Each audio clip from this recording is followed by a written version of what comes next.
असहयोग आंदोलन। महात्मा गांधी द्वारा असहयोग आंदोलन 1 अगस्त 1920 को प्रारंभ किया गया।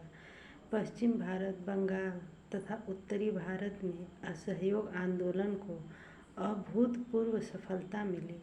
असहयोग आंदोलन के दौरान ही मोतीलाल नेहरू, लाला लाजपत राय, सरदार वल्लभ भाई पटेल, जवाहरलाल नेहरू, राजेंद्र प्रसाद न्यायालय का बहिष्कार कर आंदोलन में कूद पड़े और इसी दिन तिलक जी का निधन हो गया।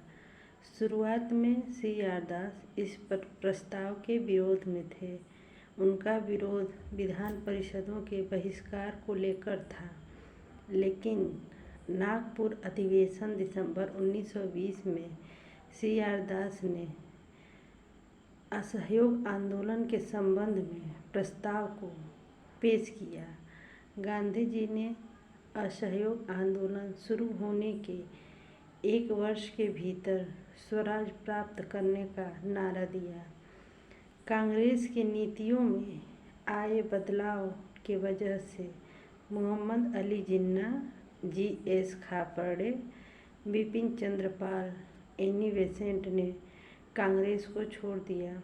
इस दौरान सुभाष चंद्र बोस नेशनल कॉलेज कलकत्ता के प्रधानाचार्य बने रहने मार्च 1921 में विजयवाड़ा कांग्रेस सम्मेलन में तिलक स्वराज फंड के लिए कोष इकट्ठा करके तथा खादी और चरखे का प्रचार करने का लक्ष्य रखा गया।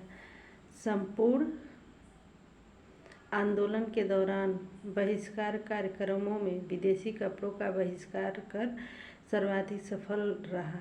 इस आंदोलन के दौरान सबसे पहले गिरफ्तार होने वाले नेता CR दास तथा उनकी पत्नी बसंती देवी थी। 4 फरवरी 1922 को उत्तर प्रदेश के चौरी चौरा में भीड़ ने पुलिस थाने पर हमला कर आग लगा दी, जिसमें 22 पुलिसकर्मी मारे गए। इसलिए गांधी जी ने 12 फरवरी 1922 को गुजरात के बारदोली में बैठक की तथा एक प्रस्ताव द्वारा आंदोलन वापस ले लिया। गांधी जी के अचानक आंदोलन वापस लेने के निर्णय से जवाहरलाल नेहरू, मोतीलाल नेहरू, सुभाष चंद्र बोस, C गोपालाचारी, CR दास आदि ने आलोचना की। असहयोग आंदोलन के कारण। विश्व युद्ध प्रथम के दौरान भारतीय सैनिक ब्रिटिश पक्ष से लड़े और भारतीय समर्थन के लिए एक टोकन के रूप में ब्रिटिश भारत की स्वतंत्रता के स्वरूप एक एहसान वापस कर सकते हैं। लगभग 74,000 सैनिकों की बलि दी गई और बदले में कुछ भी नहीं दिया गया। किफ़ायती मुद्दे। प्रथम विश्व युद्ध के बाद पूरे भारत में कई आर्थिक मुद्दे थे। हर उत्पाद की कीमत बढ़ रही थी और दूसरी तरफ किसानों को अपनी कृषि उत्पाद के लिए आवश्यक मजदूरी नहीं मिल पा रही थी, जिसके परिणाम स्वरूप ब्रिटिश सरकार के प्रति नाराजगी थी।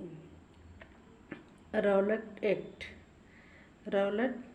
एक्ट ने भारतीयों की स्वतंत्रता को दूसरे स्तर पर नकार दिया।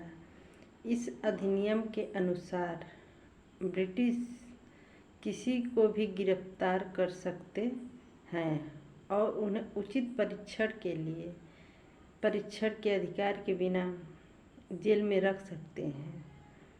जलियांवाला बाग हादसा 13 अप्रैल 1919 को हुआ।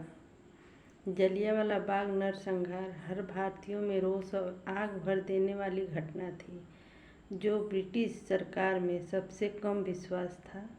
इस नरसंहार में ब्रिगेडियर जनरल रेजिनाल्ड डायर के आदेश से 379 लोग मारे गए और 1200 घायल निहत्थे नागरिक को नुकसान पहुंचाया गया।